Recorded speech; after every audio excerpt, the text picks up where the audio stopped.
wagas ang sa ati sumisimbolo. 3 salitang sa'yo ipapangako na tayong dalawa, ikaw at ako, mapadpad saan man dako.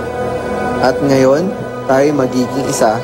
Walang hanggang pag-ibig ang pangako ni Erica Joyce at Lomeril Gradilla sa isa't isa nang ikasal sila nito lamang December 18.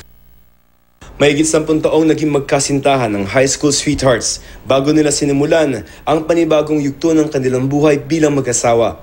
OFW sa Singapore ang 29 anyos na si Mer, sa Saudi naman nagtrabaho ang 30 anyos na si Eka. Pinaglayuman ang kanilang mga propesyon, pinatibay naman ng panahon ang kanilang relasyon.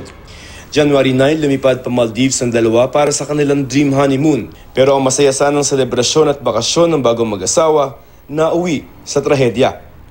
Sa ikalawang araw ng kanilang honeymoon, nalunod sina Mer at Eka habang nag-snorkel sa isang resort sa Defushi Island. Kwento ng ilang nakasaksi, unang nalunod si Mer na sinubukan pang sagipin ng kanyang misis. Ayon sa ating Department of Foreign Affairs, nasa klolohan naman sila ng mga rescuer, pero sa kasamaang palad, inineklara silang dead on arrival sa ospital. Walang binanggit ang ahensya sa posibleng dahilan ng pagkalunod ng dalawang biktima, pero iniimbestigahan na ito ng mga otoridad sa Maldives.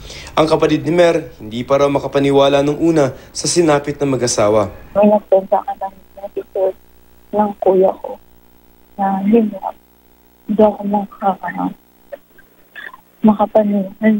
Hindi ko alam kung naniniwala talaga ako. Humihingi ng tulong ang pamilya ng mga biktima dahil umaabot sa 1.2 million pesos ang gastos para sa pagpapauwi ng kanilang mga labi sa Pilipinas. Nakikipag-ugnayan na ang DFA sa naulilang pamilya para maiuwi na sa bansa ang labi ng mag-asawa. Inaasikaso na rin ito ng Embahada ng Pilipinas sa Dhaka na siyang may sakop sa Maldives. We will continue to explore and conquer the world. I love you. Later. Joseph Morong, GMA News.